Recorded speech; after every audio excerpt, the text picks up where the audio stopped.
The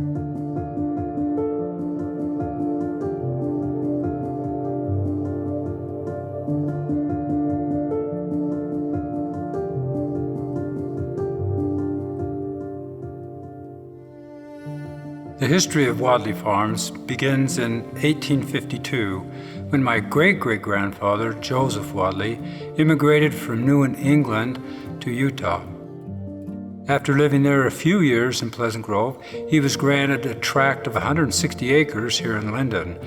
On this 160 acres, it was all originally sagebrush.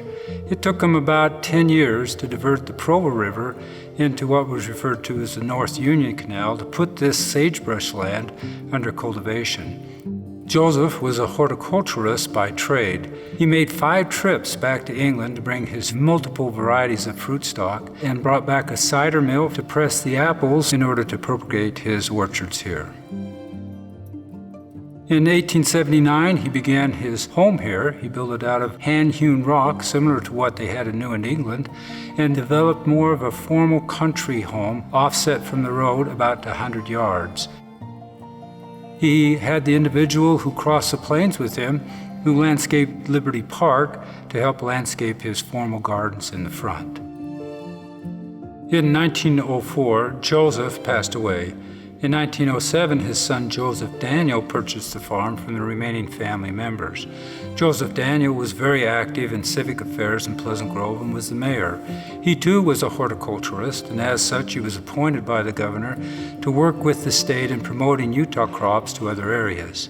Utah became a major exporter for fruit to those surrounding states.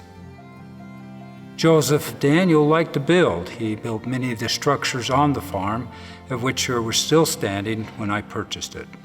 In 1925, my grandfather, Joseph Daniel Wadley Jr., purchased the farm from his father. He was a veteran of World War I, having fought with the U.S. Army in Normandy, France. He was also an attorney. He purchased the farm and had his law practice in Provo. But over time, he gave up most of his law practice in that he enjoyed farming so much. He too carried on the tradition of having a very productive farm.